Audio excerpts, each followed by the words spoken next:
I haven't been allowed to drive alone since I was 16. Not because I'm a bad driver. I've never even had the chance to prove that one way or another.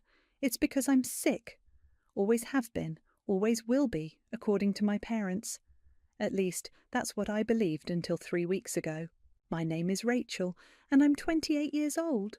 I should probably mention that up front, since most people assume I'm much younger when they see me shuffling into yet another doctor's office, clutching my mother's arm like some fragile china doll. Rachel, honey, remember what Dr. Peterson said about your iron levels? Mum says as she parks outside the medical building. Her voice has that practiced concern that sounds so genuine. Other people always comment on what a devoted mother she is. I nod obediently. I've been nodding obediently my entire life. The waiting room smells like disinfectant and desperation. I've spent more time in places like this than most people spend at their jobs. Which is ironic, considering I barely get to keep any money from the jobs I do manage to hold down. Every paycheck goes toward your treatments, sweetheart, Dad always reminds me when I ask about my finances. We're just grateful we can afford to take care of you. Meanwhile, my younger sister Paisley just got back from her third trip to Europe this year. She posted about it constantly on Instagram.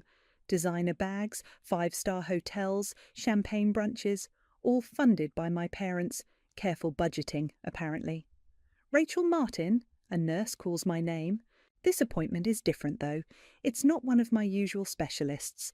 The cardiologist, the endocrinologist, the haematologist who's been monitoring my condition for over a decade. This is just a routine physical for a new temp job I managed to land. Basic requirement, nothing fancy. Dr. Newman is younger than my usual doctors, maybe mid-40s with kind eyes behind wire-rimmed glasses. He doesn't have that weary look I'm used to seeing when medical professionals flip through my thick file of ailments. So, Rachel, tell me about your current symptoms, he says, settling into his chair across from me. I launch into my well-rehearsed list. Chronic fatigue, irregular heartbeat, low blood pressure, anemia, possible autoimmune issues. Hold on. He holds up a hand, frowning at his computer screen. I'm looking at your recent labs from Dr. Peterson's office, and I'm not seeing any of these markers. My stomach does a little flip. What do you mean? Your blood work from last month shows normal iron levels, normal white cell count, normal everything. He clicks through several screens. Actually, these results are quite good, better than most people your age. I feel like the room is tilting slightly. But I've been anemic since I was 12. According to what? The question hangs in the air. I realise I don't actually know. I've never seen the test results myself. Mum always handles all the medical paperwork, says it's too stressful for me to worry about. My parents, they've always managed my medical care. Dr. Newman's expression grows more concerned. Rachel, I'd like to run a full panel today, just to be thorough. Is that okay with you? I want to say yes, but I can hear Mum's voice in my head. Never let doctors run unnecessary tests, honey. They're just trying to make money off our situation. I should probably check with my parents first. You're 28 years old, he says gently. You don't need anyone's permission for medical care. The words hit me like a physical blow. When was the last time someone reminded me I was an adult? When was the last time I made any decision about my own body? Okay, I whisper, let's do the tests. As the nurse draws my blood, I think about Paisley's latest Instagram story. She's at some trendy restaurant downtown, the kind of place that costs more for one meal than I make in a week. The caption reads, "Celebrating my promotion. You're blessed, Youpoags living my best life." Paisley works part-time at a boutique. I work full-time as an administrative assistant when my health allows it. Yet somehow she's the one celebrating promotions and European vacations. Dr. Newman returns with a clipboard. Results should be ready by tomorrow afternoon. I'll call you directly. Don't you usually call the emergency contact? I ask. My parents are listed. Only if you're a minor or incapacitated. You're neither. He hands me a card with his direct number. Rachel, can I ask you something? When was the last time you felt truly healthy? Not just okay, but actually energetic and strong. I open my mouth to say never, but then I remember last week. I'd been alone in the house for a few hours while my parents ran errands. I'd felt normal, good even. I'd cleaned the entire kitchen, reorganised my closet, and still had energy left over. But when they came home and saw me moving around so much, Mum immediately started fussing about me overdoing it. "I'm not sure," I tell him honestly. He nods like he expected that answer. "I'll call you tomorrow." Walking to the car, I feel different somehow, like something has shifted, even though I can't put my finger on what. Mum is waiting in the driver's seat, scrolling through her phone. "How did it go, honey? Did Dr. Newman understand your condition?" "He ran some tests," I say carefully. "What kind of tests? I should have gone in with you. You know how you get confused about medical terminology. For the first time in my life, I don't apologise for potentially misunderstanding something. Instead, I just buckle my seatbelt and stare out the window. My phone buzzes with a text from Paisley. "Family dinner Sunday. Mum's making your favourite soup since you've been looking so pale lately." I've been looking pale my entire life, according to them. But sitting here now, I catch my reflection in the side mirror. My cheeks actually have colour. My eyes look brighter than I remember. Dr. Newman said he'd call tomorrow, 24 hours to find out if everything I've believed about myself is true, or if it's all been a lie. The call comes at 2:17 p.m. while I'm filing insurance claims at work. I almost don't answer because Mum always says phone calls during work hours are unprofessional, but something makes me pick up. "Rachel, this is Dr. Newman. Do you have a few minutes to talk privately?" My heart starts racing. "Is it bad news?" "Actually, it's good news. Very good news. Your blood work is perfect. Everything. Iron, vitamins, thyroid function, immune markers, all completely normal. In fact, you're healthier than most people I see." The filing cabinet suddenly feels like it's supporting my entire weight. That can't be right. "I've run the test twice to be sure. Rachel, I need to ask you something, and I want you to think carefully. Who diagnosed you with anemia and these other conditions?" "Dr. Peterson. He's been my doctor since I was 12. "I called Dr. Peterson's office this morning. He retired 8 years ago. The practice has no record of treating you for any chronic conditions." The room starts spinning. "But I have all the paperwork. My parents have files full of test results and treatment plans." "Can you bring those files in? I'd like to take a look." I hang up and stare at my computer screen, but the numbers blur together. Harrison, my desk mate, rolls his chair over. "You okay? You look like you've seen a ghost." Harrison's been working here longer than me, and he's one of the few people who doesn't treat me like I'm made of glass. Maybe because he doesn't know my whole medical history. "Can I ask you something weird?" I say. "Do you remember when I applied for that supervisor position last year?" "Yeah, you would have been perfect for it. I was surprised when they said you weren't eligible." "What exactly did they say?" He frowns. "Something about your medical restrictions. HR said your emergency contacts had provided documentation about your limitations." He pauses. "Why?" "My emergency contacts?" "Your parents, right? They're listed as your primary contacts in the system. I feel sick, but not the kind of sick I've been told I am my whole life. This is different. This is the sick feeling you get when reality starts crumbling around you. "Harrison, can you help me with something? I need to see my HR file." "That's against policy." "Please, I think something's really wrong." He studies my face for a long moment, then glances around the office. "Come on, Jennifer's at lunch." The HR office is empty. Harrison pulls up my file on Jennifer's computer while I keep watch at the door. "Here's the medical documentation," he says, scrolling through. "Submitted by—" He stops. "This is weird. It's not from a doctor. It's a letter from your parents stating that you have multiple chronic conditions that prevent you from working more than part-time or taking on stressful responsibilities." "Let me see that." The letter is typed on plain paper, signed by Mum and Dad. No medical letterhead, no doctor's signature, no official diagnosis codes, just their word that I'm too sick to advance in my career. "Rachel, this isn't how medical accommodations work," Harrison says quietly. "There should be official documentation from your physician." I take a picture of the letter with my phone. Can you print this? I shouldn't. Harrison, I think my parents have been lying to me about being sick for 16 years. His eyes widen. That's insane. Why would they do that? I don't know yet. He prints the letter and hands it to me. What are you going to do? I need to see those medical files at home. The drive home feels eternal. I keep thinking about all the times I've been too tired to go out with co-workers, too weak to travel, too fragile for a real relationship. How many opportunities have I missed because I believed I was dying? The house is empty when I get there. Mum's at her book club, Dad's at work, and Paisley's probably shopping with money that should be mine.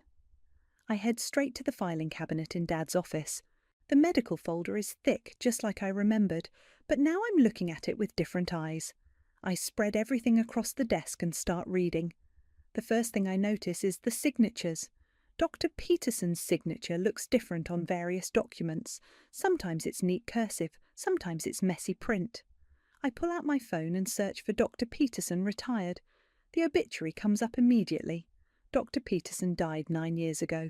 9 years ago, and I have test results from him dated last year.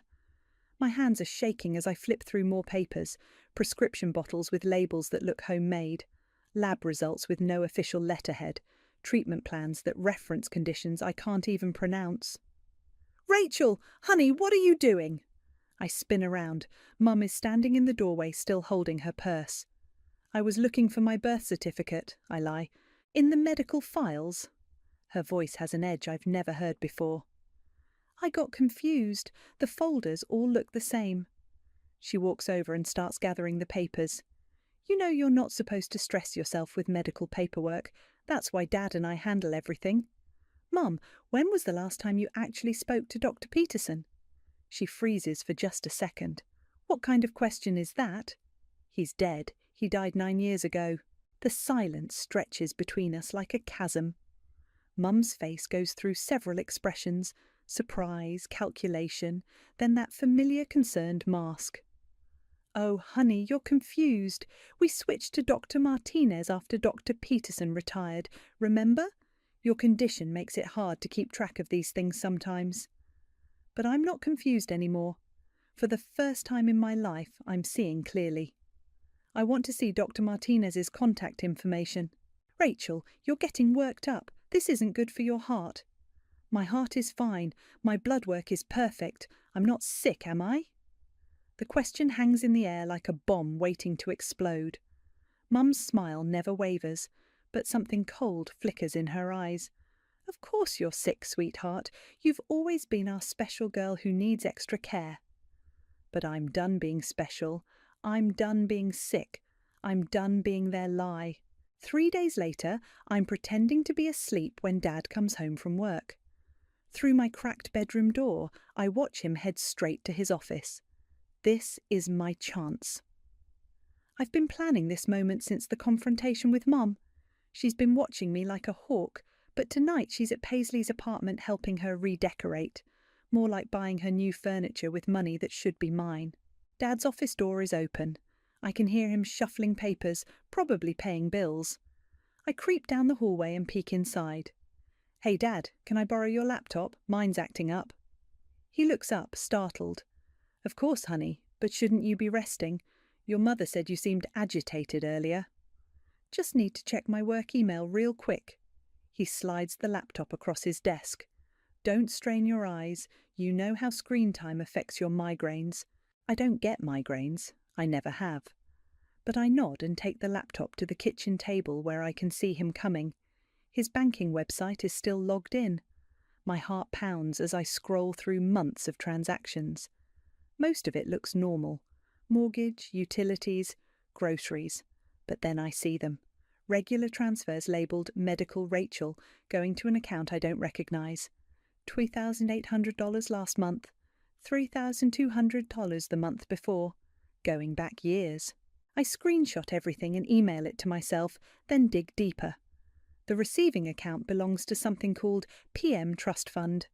I search the account number and find more transfers. This money is being moved again, into investment accounts and savings. Rachel, what are you doing? I slam the laptop shut. Dad standing in the kitchen doorway. Just checking email like I said. You look upset. Are you feeling all right? I'm fine, Dad. Actually, I have a question. What's PM Trust Fund? His face goes completely white. Where did you hear that name? I saw it on some paperwork. Is it related to my medical expenses? Rachel, you shouldn't be looking at financial documents. You know numbers confuse you. Numbers don't confuse me. I work in accounting, remember? Part-time, he says quickly, because of your limitations. What limitations? I feel fine. I've always felt fine. Honey, you're getting worked up. Let me call your mother. Don't call Mum. Talk to me. What is PM Trust Fund? He sits down heavily at the kitchen table. For a moment he looks older than his 52 years. It's a college fund for Paisley. Funded with my medical expenses? It's not that simple. Then make it simple. He rubs his face with both hands. Your mother handles the finances. I just do what she says is best for the family. Best for the family or best for Paisley? Rachel, you have to understand. Paisley has opportunities. She's going places. She needs what? My money? It's not your money. It's family money. We've spent so much on your care over the years, and Paisley never complained about the sacrifices. What sacrifices? What care? I'm not sick. The words explode out of me louder than I intended. Dad flinches like I've hit him. Of course you're sick. You've always been delicate. Since you were little, you've needed... I've needed what? What exactly have I needed? He opens his mouth, then closes it. Opens it again. Special attention, monitoring. Your mother knows best about these things. Mum's not a doctor. She's your mother. She knows you better than anyone. I pull out my phone and show him the screenshot of Dr. Peterson's obituary. Dr. Peterson died 9 years ago. Who's been treating me? Dad stares at the screen for a long time. There must be some mistake. The only mistake is believing you and Mom for 28 years. I hear a car in the driveway. Mum's home early. Rachel, please don't upset your mother with this nonsense. You know how she worries about you. She worries about getting caught. The front door opens. Jean! Rachel! I'm home! Mum appears in the kitchen doorway, takes one look at our faces, and her expression hardens. What's going on here? Rachel's been looking at financial documents, Dad says quietly. I thought we agreed she wasn't supposed to stress herself with adult responsibilities. I'm 28 years old. I stand up so fast my chair scrapes against the floor. I'm not a child and I'm not sick. Lower your voice, Mum says sharply. The neighbours will hear. Good, maybe they should hear. Rachel, go to your room, now. No. The word hangs in the air like I've just declared war. Mum's face goes through a series of expressions. Shock, anger, then something calculating. You're having an episode. This is exactly why we need to monitor your condition so carefully. What condition? Name it. Give me a specific diagnosis. You have multiple conditions that require... Name one, with a medical code, from a real doctor. Mum and Dad exchange a look. It's quick, but I catch it. The look of two people whose story is falling apart. I think, Mum says slowly, we need to schedule an appointment with Dr. Martinez first thing tomorrow. Great idea. What's his number? Another look between them. I'll have to look it up, Mum says. You'll have to make it up, you mean? Rachel Marie, that's enough. You're clearly having some kind of breakdown. The only thing breaking down is your lie. I grab my phone and head for the stairs. I'm going to my room, but not because you told me to, because I need to make some phone calls. Who are you calling? Dad asks. I turn back to look at them both. They're standing close together now, united against me like they always have been. People who can help me figure out where 16 years of my paychecks actually went. Mum's face goes pale. Rachel, you're family. We would never. You already did. I climb the stairs and lock my bedroom door behind me. My hands are shaking as I pull up my work friend Summer's number. She answers on the second ring. Hey, what's up? Summer, I need help. I think my parents have been stealing from me for years and I don't know what to do. What? Rachel, slow down. What's happening? Can you come over? I need someone to help me make sense of some financial documents. I'll be there in 20 minutes. Park down the street. And Summer, bring your laptop. I think we're going to need to do some research. After I hang up, I sit on my bed and stare at the door. For the first time in my life, I've locked my parents out. It feels like freedom.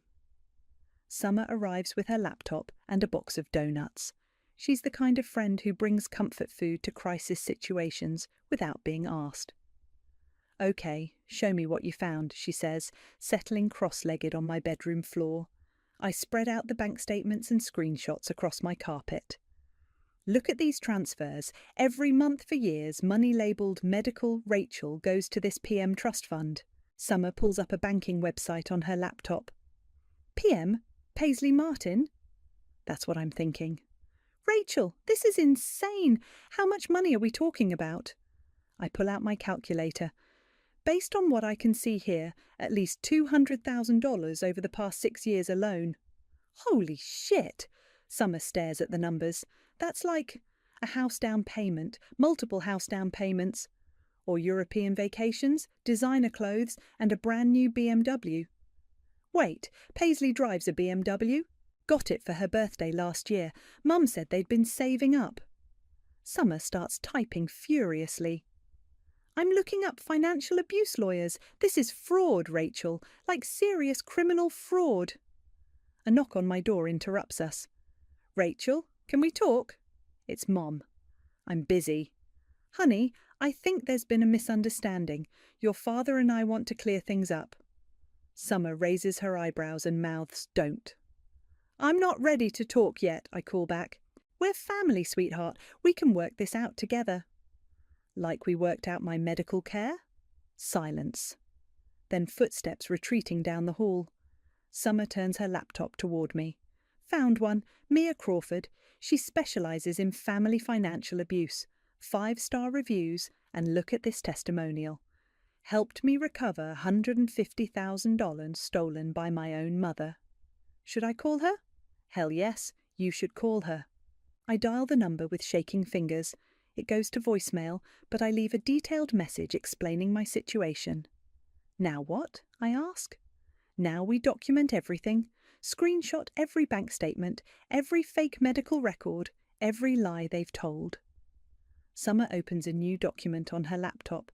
We're building a case. We work for 2 hours, organising evidence and researching.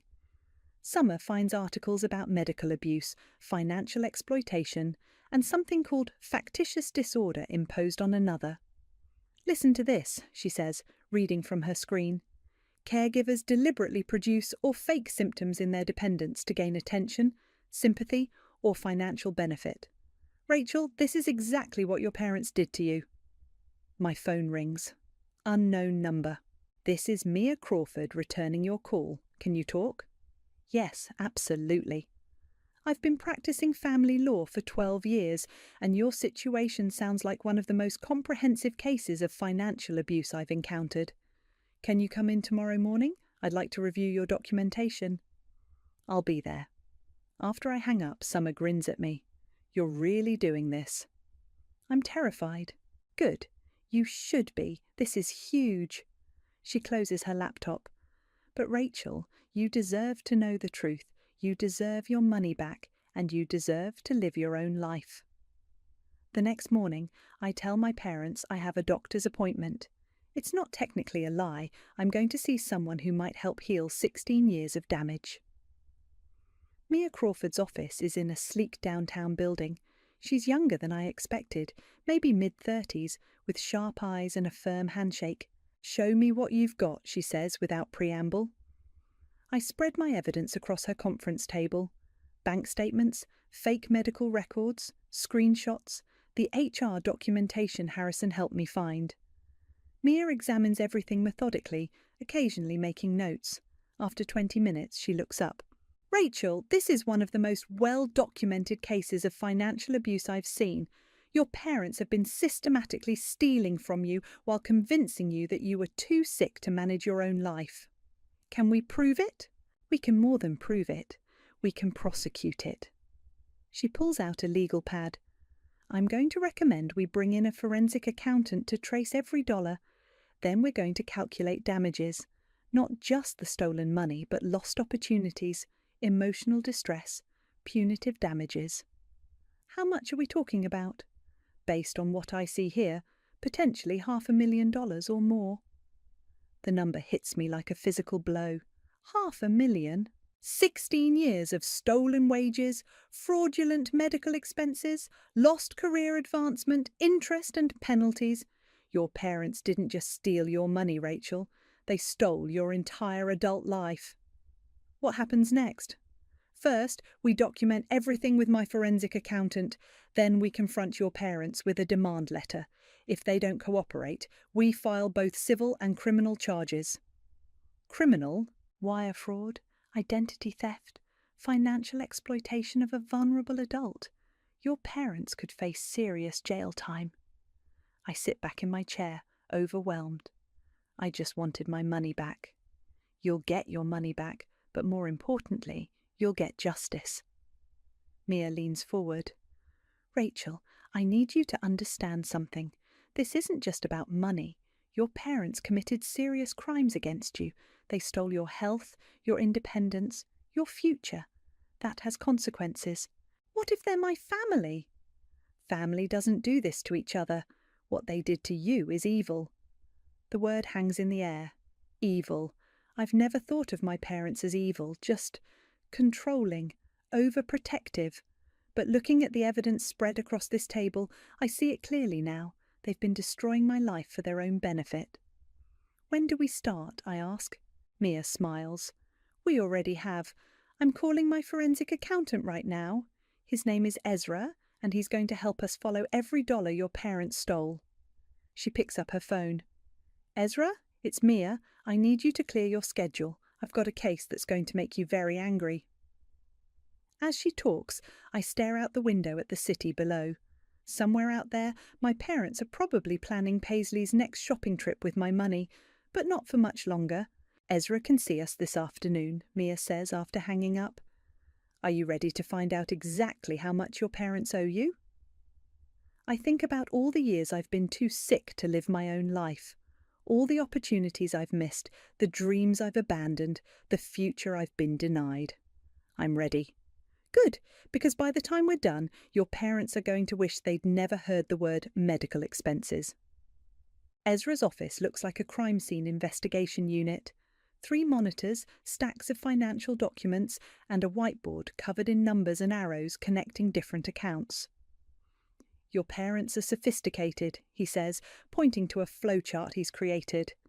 They didn't just steal your money, they laundered it through multiple accounts to hide the trail. Mia leans forward. Show her the timeline. Ezra pulls up a spreadsheet. It started when you were 12, small amounts at first, $200 here, $300 there, labelled as medical copays. But look what happens when you turn 18. The numbers jump dramatically. $2,000, $3,500, $4,200 per month. That's when you started working full-time, Mia explains. They ramped up the theft to match your increased income. How much total? I ask. So far, I've traced $847,000. The room spins. $800,000? And I'm not done yet. This is just what I found in the first day. Ezra clicks to another screen. Look at this. Every time you got a raise or a bonus, your medical expenses mysteriously increased by the same amount. They were monitoring my paychecks. More than that, they were in contact with your HR department, claiming to manage your medical accommodations. They knew exactly how much you made before you did. Mia slides a folder across the table. We pulled your employment records from every job you've had. Your parents submitted medical restrictions to each employer, limiting your hours, preventing promotions, blocking overtime opportunities. I flip through the documents. Letter after letter, all signed by my parents, all claiming I was too sick for normal work responsibilities. The Harrison promotion you mentioned? You were the top candidate, but your parents submitted a letter saying the stress would be dangerous for your heart condition. I don't have a heart condition. No, but they convinced your employer you did. You lost out on a $15,000 salary increase. My phone buzzes. Text from Mum. Honey, where are you? You missed your afternoon rest time. Call me. I show the message to Mia. They're still trying to control me. Not for much longer. She pulls out a thick legal document. This is a cease and desist letter. It demands they stop all financial access to your accounts and return every stolen dollar within 30 days. What if they refuse? Then we file criminal charges and a civil lawsuit simultaneously. Ezra turns his monitor toward me. I've also found evidence of insurance fraud. They've been filing false medical claims in your name for years. Insurance fraud is a federal crime, Mia adds. Your parents could face up to 20 years in prison. My phone rings. Mum again. Answer it, Mia says, but put it on speaker. We need to document their behaviour. I answer reluctantly. Hi, Mum.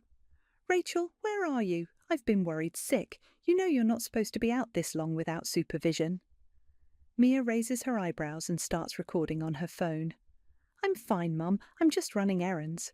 What kind of errands? You should have asked me first. What if you have an episode? What kind of episode? You know, one of your spells. Your blood sugar drops, you get confused. Remember what happened last month? I don't remember anything happening last month, but I play along. I feel fine. That's what you always say right before you collapse. Come home immediately. I'm making your special soup. Actually, I might be late. I'm meeting with some people about work. Work people? Rachel, you know you can't handle workplace stress. Remember what Dr. Martinez said about your anxiety disorder? Mia scribbles a note. There is no Dr. Martinez. Which Dr. Martinez? I ask. Your Dr. Martinez. Don't be silly, honey. You're getting confused again. This is exactly why you need to come home. Mum, can you give me Dr. Martinez's phone number? I want to schedule a follow-up. Long pause. I'll have to look it up. Just come home, sweetheart. Dad's worried too. She hangs up. Mia stops recording. Perfect, she says. She just admitted on tape that you have an anxiety disorder and blood sugar issues that cause confusion and collapse. All conditions that don't exist in your medical records. She also referenced a doctor who doesn't exist, Ezra adds. This recording alone is evidence of ongoing fraud. My phone buzzes again. This time it's Paisley. Mum says you're acting weird. Everything okay? I stare at the message. My sister, the one who's been living off my stolen money for years. Does Paisley know? I ask Mia. That's what we need to find out. She's either a victim or an accomplice. How do we figure that out? We ask her. Mia pulls out another phone. I'm going to have an investigator approach her. Casual conversation, see what she reveals.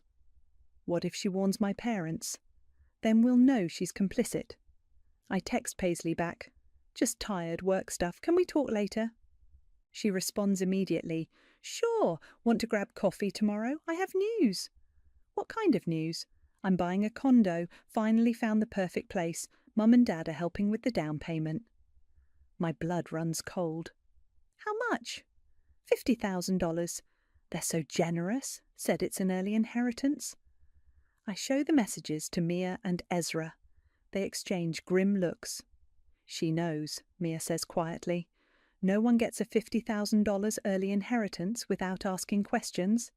So my whole family is in on it? It looks that way. I stare at Paisley's messages. My little sister, who I've always protected, who I've always made excuses for.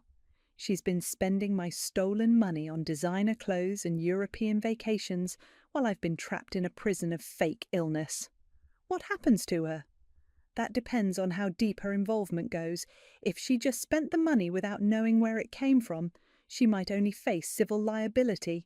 But if she actively participated in the fraud, she could go to prison too. Yes. I think about all the times Paisley has complained about my special treatment, how she's always been jealous of the attention my illness brought me. She knew exactly what was happening. I want to confront her first, before we serve the papers. Rachel, that's not advisable. She could warn your parents, destroy evidence. She's still my sister. I want to give her one chance to do the right thing. Mia sighs. If you're determined to do this, we do it my way. Controlled environment, everything recorded, and you follow my script exactly. Okay. And Rachel? After tomorrow, there's no going back. Once we serve those papers, your family will never forgive you. I look at the evidence spread across the table. $800,000, 16 years of lies, a lifetime of stolen opportunities. They never loved me anyway. They loved what I could give them. Then let's make sure they give it back. Ezra prints out a summary of his findings. Take this home, study it. Tomorrow, when you talk to your sister, you'll know exactly how much she's cost you. I fold the papers and put them in my purse. Tomorrow, I'm going to find out if I have any family left worth saving, but I'm not holding my breath. I meet Paisley at her favourite coffee shop downtown. She's already there when I arrive, scrolling through her phone and sipping a $7 latte. Her designer purse sits on the table, the one she bought in Paris last month. You look different, she says as I sit down. Less pale. I've been feeling better lately. That's great. Mum was worried you were having another episode yesterday. I pull out my phone and start recording, keeping it hidden under a napkin. Mia's instructions echo in my head. Let her talk. Don't accuse. Just gather information. Tell me about the condo, I say. Her face lights up. It's perfect. 2 bedrooms, granite countertops, downtown view. The seller accepted my offer yesterday. $50,000 down payment is a lot. I know, right? I'm so lucky Mum and Dad have been saving for my future. She takes another sip of her latte. They said it's better to invest in real estate than leave money sitting around. What money? You know, the family savings. Dad's always been good with investments. Paisley, where do you think that money comes from? She shrugs. Dad's job, Mum's part-time work, careful budgeting. They've always been smart about money. Mum works part-time at a gift shop. Dad's a middle manager. How do you think they saved $50,000? I don't know, Rachel. I don't worry about their finances. She looks annoyed. Why are you being weird about this? Because I think that money came from me. What do you mean? I pull out one of Ezra's financial summaries and slide it across the table. This shows money transfers from my medical expenses going into your trust fund. Paisley glances at the paper, then pushes it back. I don't understand financial stuff. It's not complicated. Every month my paychecks go to pay for medical treatments I don't need. That money gets transferred to your accounts. That's crazy, Rachel. You've been sick your whole life. Have I? When's the last time you saw me actually sick? She opens her mouth, then closes it. You're always tired. Because I work full-time while you work part-time and live like a millionaire. I work hard too. 20 hours a week at a boutique isn't hard work, Paisley. Her face flushes. Just because you're jealous of my lifestyle doesn't mean... Jealous? I've been paying for your lifestyle. The coffee shop goes quiet. Other customers are staring. Paisley looks around nervously. Lower your voice, she hisses. Why? Embarrassed that people might find out the truth? What truth? You're having some kind of breakdown. I pull out my phone and show her Dr. Newman's test results. I'm not sick. I never was. Mum and Dad have been lying to me for 16 years. Paisley stares at the screen. For the first time, she looks uncertain. That can't be right. It's completely right, and you know it. I don't know anything. Paisley, you've lived with me your whole life. Have you ever seen me take medication? Have you ever seen me have a medical emergency? Have you ever seen me actually sick? She's quiet for a long moment. You always seemed fragile. Because that's what they told you to think. Rachel, even if you're not as sick as we thought, that doesn't mean Mum and Dad stole from you. They've always taken care of you. They've taken care of themselves, and you. I show her another document. This is your college tuition, paid for with transfers from my medical fund, your car payments, your credit cards, your European vacations, all paid for with money stolen from me. Paisley's hands start shaking. I didn't know. Didn't know or didn't want to know. I didn't ask where the money came from, but you spent it anyway. They're my parents. I trusted them. They're my parents too, and they've been destroying my life to fund yours. Tears start running down her face. What do you want me to do? I can't give back trips I already took. You can tell the truth. You can admit what's been happening. And then what? We all go to prison? You might not go to prison if you cooperate, but Mom and Dad, they're going down either way. Paisley wipes her eyes with a napkin. How much money are we talking about? Almost $1 million. She goes completely white. $1 million? 847,000 so far. My lawyer's forensic accountant is still counting. Your lawyer? Mia Crawford. She specializes in family financial abuse. You hired a lawyer? Against your own family? My family hired a lawyer against me 16 years ago. They just didn't tell me. Paisley stares at the financial documents spread across our table. What happens now? Tomorrow we're serving Mum and Dad with a cease and desist letter. They have 30 days to return every dollar, or we file criminal charges. Criminal charges? Wire fraud, insurance fraud, financial exploitation. They could get 20 years. Rachel, please, they're our parents. Our parents are criminals. She starts crying harder. What about me? What about my condo? What about my life? What about the 16 years I lost believing I was dying? I never meant for this to happen. But you knew something was wrong. You had to know. She nods slowly. Sometimes I wondered how they could afford so much for me when you were supposedly so expensive to take care of, but I didn't want to ask questions. Because you liked the money. Because I was scared of the answer. I leaned forward. Paisley, I'm going to give you one chance, one opportunity to do the right thing. What do you mean? Help me. Testify about what you knew when you knew it. Help me prove what they did.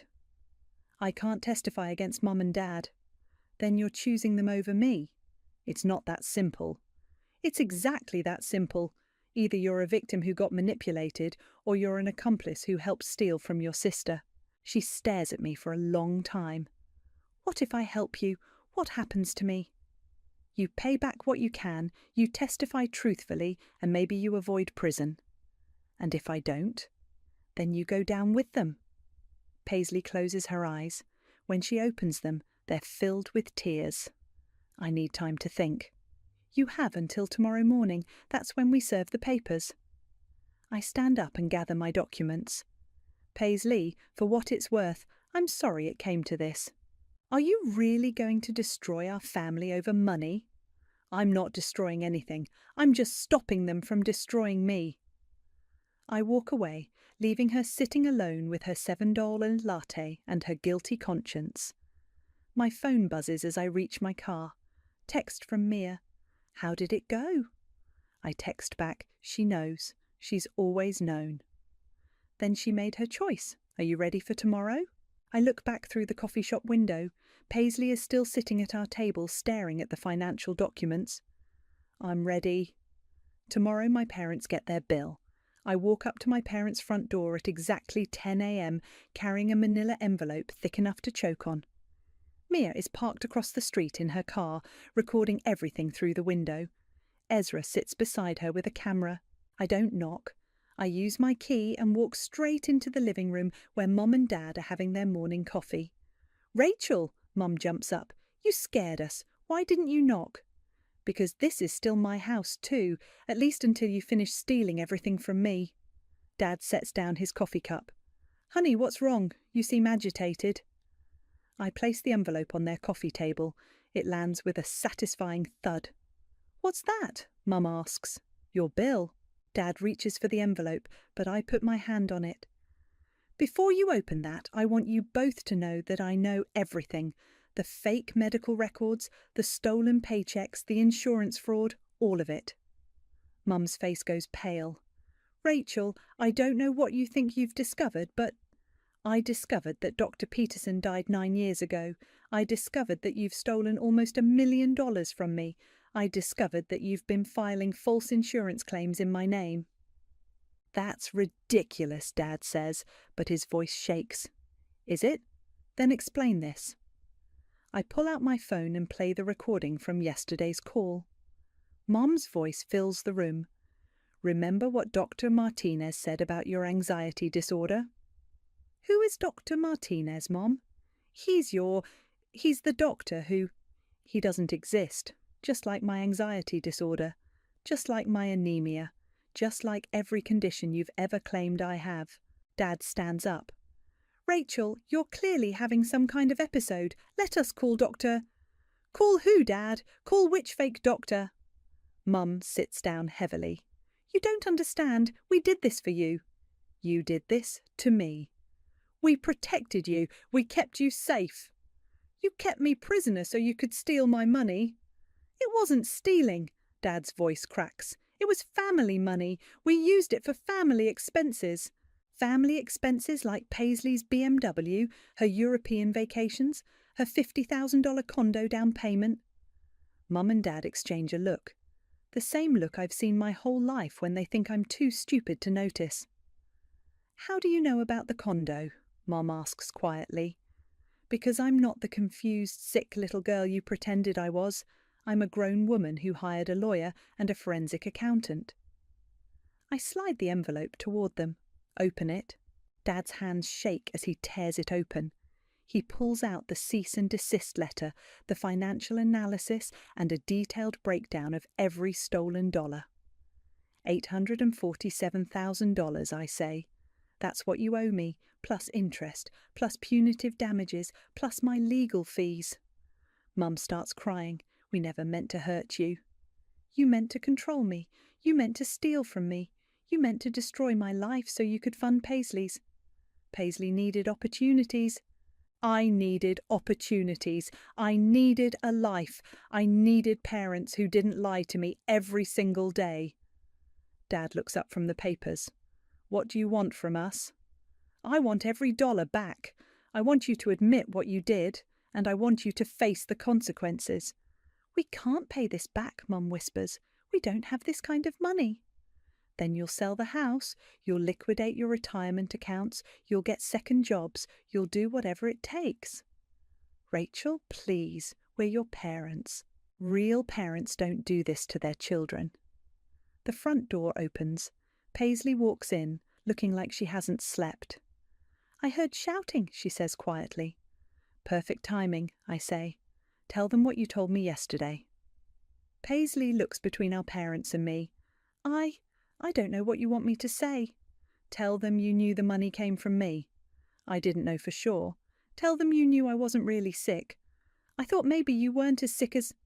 Tell them the truth, Paisley. She starts crying. I knew something was wrong.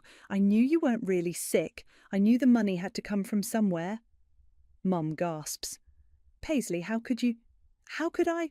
What? How could I not ask questions when you bought me a car worth more than Rachel makes in a year? How could I not wonder why my sick sister works full-time while I work part-time and live like a princess?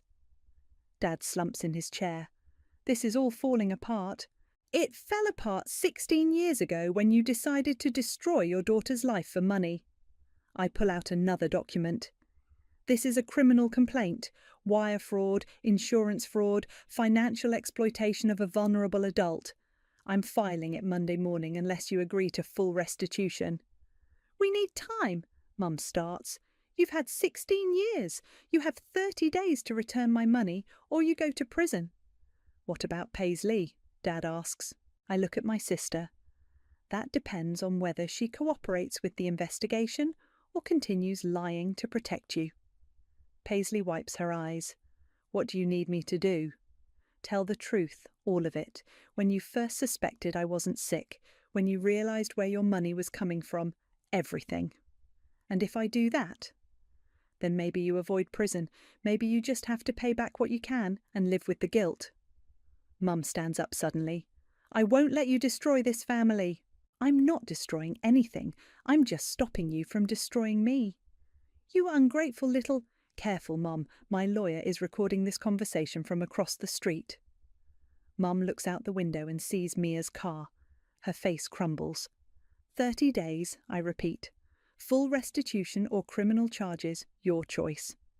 I walk toward the door, then turn back. Oh, and I'm moving out today. I've already found an apartment, a real apartment paid for with my own money, where I can live my own life. Rachel, please, Dad starts. Save it. You've said enough lies for one lifetime. I walk out of the house where I've been a prisoner for 28 years. Mia gets out of her car as I approach. How do you feel? I look back at the house. Through the window, I can see my family arguing, probably trying to figure out how to spin this into my fault. Free, I say. For the first time in my life, I feel free. Good, because now the real work begins. I get in her car and we drive away. In the rearview mirror, I watch my childhood home disappear. I never want to see it again. The courthouse steps are slippery from morning rain, but I walk up them steadily in my new heels. Real heels, bought with my own money from my own bank account. Behind me, Harrison carries a box of evidence while Summer holds an umbrella over both of us. You ready for this? Mia asks as we reach the entrance. I've been ready for 28 years. Inside, the courtroom is packed. Local news crews line the back row. Financial abuse cases involving fake medical conditions apparently make good television. My parents sit at the defendant's table with their court-appointed lawyer, looking smaller than I've ever seen them. Paisley sits in the gallery, alone. She's wearing a simple black dress instead of her usual designer clothes. The condo deal fell through when the bank discovered the down payment came from fraudulent sources. Judge Harrison calls the case. People versus Margaret and Jean Martin. Charges of wire fraud, insurance fraud and financial exploitation. The prosecutor stands. Your Honour, the defendants systematically defrauded their own daughter for 16 years, stealing over $847,000 while convincing her she was gravely ill. How do the defendants plead? My parents' lawyer stands slowly. Guilty, Your Honour, to all charges. A murmur runs through the courtroom. I feel Summer squeeze my hand. Ms. Martin, the judge addresses me, would you like to make a victim impact statement? I stand and walk to the podium. My parents won't look at me. Your Honour, for 16 years I believed I was dying. I gave up dreams, relationships and opportunities because I thought I was too sick to live a normal life. I worked full-time but lived like a dependent child because every dollar I earned went to fake medical treatments. Mum starts crying quietly. I lost my 20s to this lie. I lost my independence, my confidence and my trust in the people who were supposed to love me most. But I didn't lose my life, and I didn't lose my future. I'm 28 years old. I'm completely healthy, and I'm finally free to live on my own terms. I turn to look at my parents directly. I hope you get the help you need, but I also hope you understand that actions have consequences, even when family is involved. I sit back down. The judge reviews the sentencing recommendations. Margaret Martin, you are sentenced to 4 years in federal prison, followed by 3 years supervised probation. Jean Martin, you receive the same sentence. You are both ordered to pay full restitution of $847,000 plus interest and legal fees, totaling $1.2 million. Dad collapses in his chair. Mum's crying turns to sobbing. Furthermore, both defendants are permanently banned from accessing any financial accounts, insurance policies, or medical records belonging to the victim. The gavel falls. It's over. Outside the courthouse, reporters shout questions. Mia handles them while I walk to my car with Harrison and Summer. Drinks? Summer suggests. We should celebrate. Actually, I have somewhere else to be. I drive across town to Riverside Elementary, where I've volunteered to speak to a group of social workers about recognising medical abuse in families. It's part of my new life, using my experience to help other people who might be trapped like I was. The presentation goes well. Afterward, a young social worker approaches me. Thank you for sharing your story. I have a case that sounds similar. A teenage girl whose parents claim she has multiple chronic conditions, but something feels off. Trust your instincts, I tell her, and document everything. My phone buzzes as I'm leaving. Text from an unknown number. This is Paisley. I know you probably don't want to hear from me, but I wanted you to know I testified truthfully at the sentencing hearing. I'm getting counselling and trying to figure out how to make things right. I don't expect forgiveness, but I'm sorry for all of it. I stare at the message for a long time, then type back, "Thank you for telling the truth. That's a start." I don't send anything else. Maybe someday we'll be able to rebuild some kind of relationship, but not today. Today is about moving forward. My apartment is small, but it's mine. 1 bedroom, a tiny kitchen, and a living room with windows that actually open. No one monitors my comings and goings. No one questions my energy levels or suggests I need rest. No one steals my mail or controls my bank account. Harrison knocks on my door at 7 with takeout from my favourite Thai restaurant. "How does it feel?" he asks as we eat on my couch. "Weird. Good weird, but weird." I twirl noodles around my fork. I keep waiting for someone to tell me I can't do something because of my health. And now? Now I can do anything I want. My laptop chimes with an email notification. It's from Mia. "Restitution payment number 1 received, $47,000. House sale proceeds. More to follow." I show Harrison the email. They're actually paying. Of course they are, they don't have a choice. My phone rings. Dr. Newman's office. "Ms. Martin, your annual physical results are in. Everything looks perfect. Blood pressure, cholesterol, all your levels are excellent." "Thank you."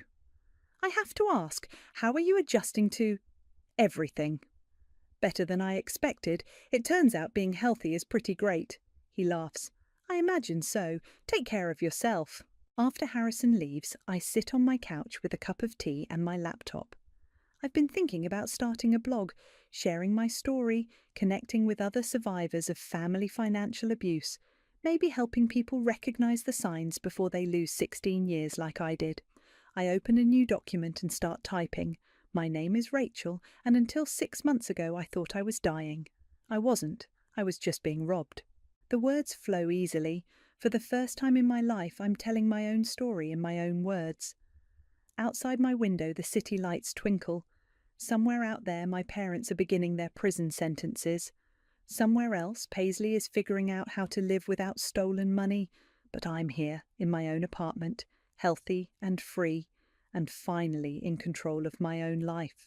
I keep writing until midnight, then save the document and close my laptop. Tomorrow I'll edit it, maybe publish it, maybe help someone else who's trapped in a web of lies disguised as love.